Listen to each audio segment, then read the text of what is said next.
Alright, a little bit on the subject of the right to die. This is another one of these subjects that have been over a long time ago. A person's right to invest their own welfare in their own judgment seems, wow, too logical, too sensible. And life certainly is mixed bag enough. There certainly are fates worse than death that everybody could imagine. And nobody should have to endure any extra burden of existing. In an atmosphere where you can't prove or demonstrate that it's to their best interest to do that. And all you have is faith in your God. So this is another one of these subjects, like abortion, other subjects, where these religious people that everybody feels we have some obligation to respect seem to have absolutely no respect for other people's right to perceive things differently, to believe differently.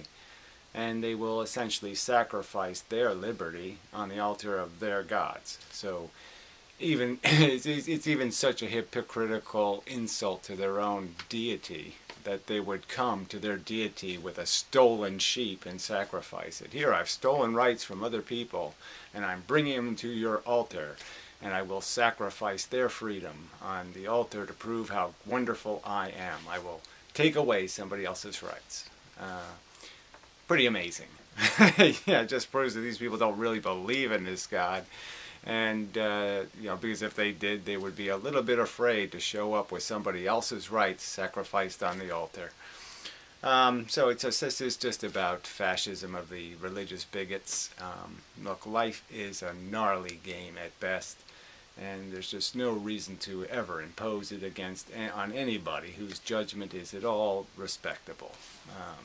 And until you prove somebody incompetent, you really don't have a right to take away their rights. But the real point is that this is resolvable. There are issues of incompetence or unreliability or, as I put it, unstable. People who are unstable in their belief systems. And those people can be protected by having a guardian. So if we just establish a living will guardian system where people, when they're of age, state what their intent is to have this liberty, and that they have a person who they will assign to pass judgment on their competence when the time comes, and say that, yeah, this is consistent with the person I know, consistent with what they believe in.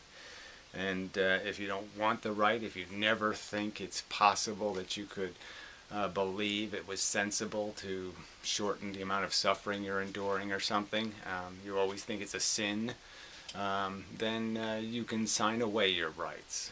Okay, so do that. Sacrifice something real. Sacrifice your own rights at the altar of your gods, not somebody else's rights. And so anyway, you can create a system that'll protect people from feeling pressure to kill themselves or any of this other stuff, because there'll be a guardian there to say, look, they really don't want to die. They just feel like they're a burden, or they feel like, they're causing too much trouble and it's too expensive, or some other excuse for why they want to get out. And so by just establishing that system and obliging us as adults and reasonable people to acquire guardians that are consistent with our belief system. Frankly, I never want you deciding for me. I never want you telling me what life means. Ever. Ever. In the whole history of the universe, I'll always feel better about my judgment dictating what's going to happen to me than your judgment. I never want your fingers on my existence. Ever. Ever. Ever. Ever. Yeah, no, have a guardian who will state that too. But anyway, that's the side subject, is that, you're probably a jerk. Yeah, that's a whole nother subject. Yeah, so I don't need to even go through this list. Because this is a subject that we just shouldn't be arguing about. You have no business telling other people that life is worth living. You have no evidence of it in the first place, and to take that kind of responsibility, to be that aggressive and obnoxious, to say you know better, you're smarter than they are, you're more competent than they are, prove it. I can prove otherwise, actually. I can logically prove that your silly philosophy based on your silly deity is absolute nonsense, that you're deluded and should probably be protected from your own judgment because you believe in fairy tales and nonsense and things that don't exist. Yes.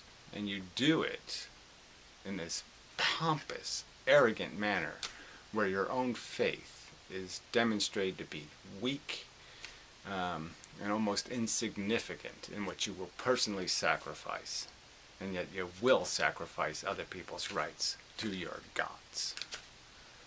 Just really, people really are disgusting. You really are. So we have to do a whole hour on that. It'll be fun.